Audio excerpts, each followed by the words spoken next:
코스피 오천시대위원회 위원장 강준현입니다. 이번 대선은 윤석열에 의한 12.3 내란의 상처를 극복하고 진짜 대한민국을 다시 세우는 선거입니다. 특히 내란으로 무너졌던 대한민국 주식시장의 신뢰도를 회복하고 우리 경제성장에 새로운 동력을 창출하는 일이 중요합니다. 소위 코리아 디스카운트라고 지적받는 우리 주식시장의 문제는 투명하고 공정하지 못한 제도와 체계에서 비롯됩니다. 이 부분을 제대로 개선해야 개인, 기관도 외국 자본도 마음껏 투자하고 싶은 나라, 진짜 대한민국을 만들 수 있습니다. 이는 평소 건강한 주식시장에 누구보다 강한 여력을 갖고 있는 이재명 후보의 의지에도 부합하는 바, 오늘 코스피 오천시대위원회는 대한민국 주식시장 체질을 개혁하기 위한 중요 정책 과제를 제안하고자 기자회견을 열었습니다. 여기에 앞서 참석해주신 위원들을 소개하겠습니다. 코스피 오천시대위원회 위원장이신 오기형 위원님 오셨습니다. 부위원장이신 이소영 위원님, 김남근 위원님, 김영환 위원님 참가하셨습니다. 이강일 위원님 오셨습니다. 그럼 지금부터 더불어민주당 코스피 오천시대위원회 기자회견을 시작하겠습니다.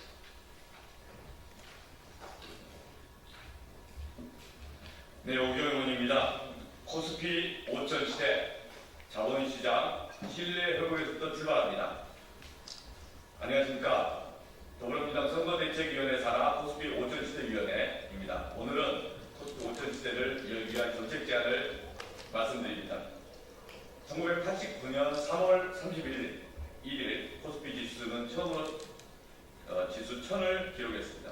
1000에서 2000으로 도달하는데 약 18년 정도가 걸렸습니다. 그리고 2000에서 3000으로 되는데 약 13년이 소요됐습니다. 코스피 지수는 2021년 3000을 달성했지만 그 이후에 다시 떨어져서 2400, 2500, 2600 사이를 왔다 갔다 하고 있습니다. 그렇다면 2021년 이후에 우리 경제는 후퇴했는가? 그렇지 않습니다. 2020년 코로나 시기 마이너스 성장이 있었고 최근 저조하기는 했지만 그 이후 꾸준히 우리 경제는 성장하고 있었습니다. 경제 성장이 코스피 지수에 반영되지 못하는 상황, 우리의 기업 가치가 시장에서 인정받고 있지 못하는 상황이 지속되고 있습니다. 우리 기업들의 가치가 충분히 인정받지 못하고 있다는 점은 우리 기업들의 PBR을 보면 더욱 뚜렷이 드러납니다.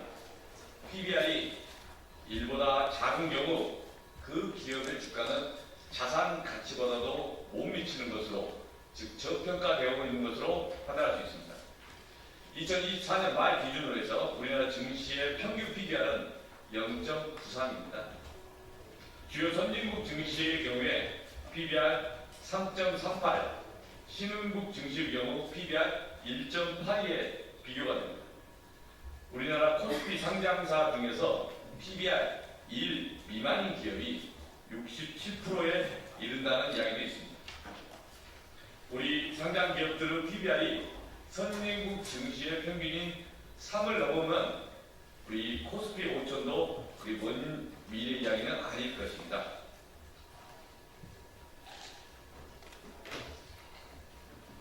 우리 기업들에 대한 시장의 평가를 회복하기 위해 가장 중요한 것은 신뢰 회복입니다.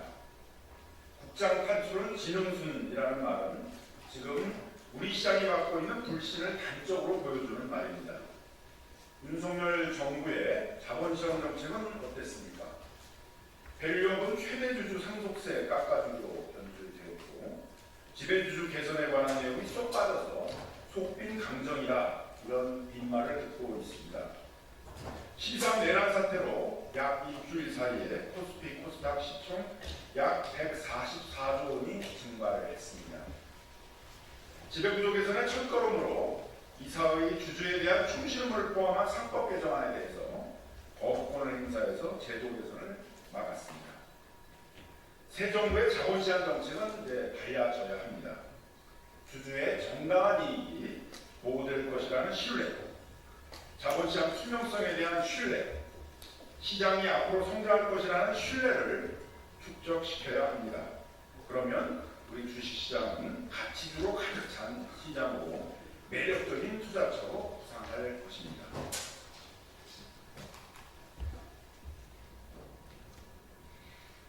그리하여 코스피 5000시대위원회는 다음과 같이 제안합니다. 무엇보다도 먼저 주주의 정당한 이익이 보호되어야 합니다. 삼성물산 부당합병, LG화학 물적 분할 및 자회사 중복 상장, 두산 에너빌리티 포괄적 주식 교환, 고려아연 자사주 고가 매수와 차익금 변제를 위한 유상 증자, 한화 에어로스페이스의 불투명한 역대 최대 규모 유상 증자까지 이사들이 일반 주주의 이해관계를 무시한 채 일방적으로 의사결정을 하는 일이 지금도 반복되고 있습니다. 주식회사의 이사는 주주에 의해 선임됩니다. 이사는 주주에 의해 출자된 재산을 처분할 권한을 가집니다. 그런데 주주가 이사로부터 보호받지 못한다면 누가 안심하고 우리나라 주식회사에 투자하겠습니까? 주주에 대한 이사의 충실 의무를 상법에 명시하고 대규모 상장회사에 대해 집중투표제를 의무화해서 주주 보호를 강화해야 합니다. 이사들이 지배주주만을 위해 의사결정하는 것이 아니라 주주 전체의 이익을 공평하게 보호하도록 해야 합니다. 이사의 주주에 대한 충실 의무를 포함한 상법 개정안은 지난 3월 국회를 통과했습니다. 그러나 한덕수 전 권한대행의 거부권 행사 이후 제표결에 문턱을 넘지 못했습니다. 상법 개정을 즉시 다시 추진해야 합니다.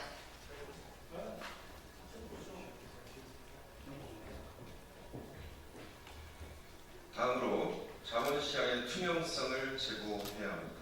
주가 조작, 회계 조작은 투자자의 신뢰를 훼손하고 건전한 자본시장 발전을 저해하는 치명적인 문제입니다.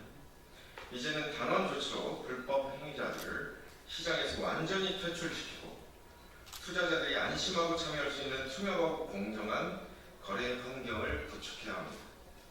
앞으로 금융회사 관계자들이 한 번이라도 불공정 거래에 관여할 경우 금융회사에서 일하지 못하게 해야 합니다.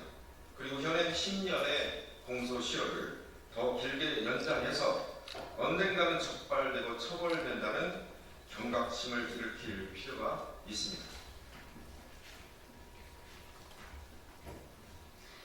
우리 시장이 앞으로 더 성장할 것이라는 신뢰도 쌓아야 합니다. 우리 자본시장 내 유동성 여건을 개선해서 국제 경쟁력을 높이고 더 매력적인 시장으로 바꿔가야 합니다.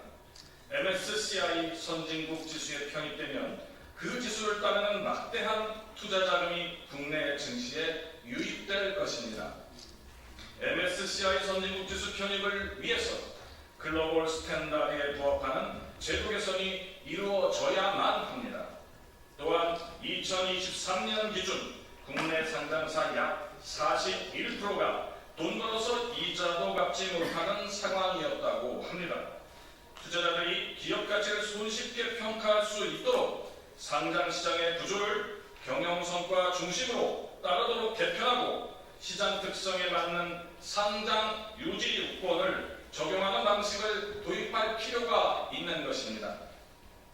대한민국의 자본시장은 기업의 안정적인 자금 조달 수단으로 또 국민들의 건전한 자산 형성 수단으로 진화되어야 합니다. 개인 자산의 부동산 편중을 완화하고 우리 경제의 지속 가능한 성장을 도모하기 위해서는 자본시장의 신뢰 회복이 필수적입니다. 저희 코스피 5000 시대위원회는 이재명 후보와 함께 자본시장 신뢰 회복을 위해 할 수 있는 것을 다 하겠습니다. 감사합니다. 2025년 5월 16일 제21대 대통령 선거 더불어민주당 이재명 후보 선대위 코스피 5000 시대위원회 1동 감사합니다.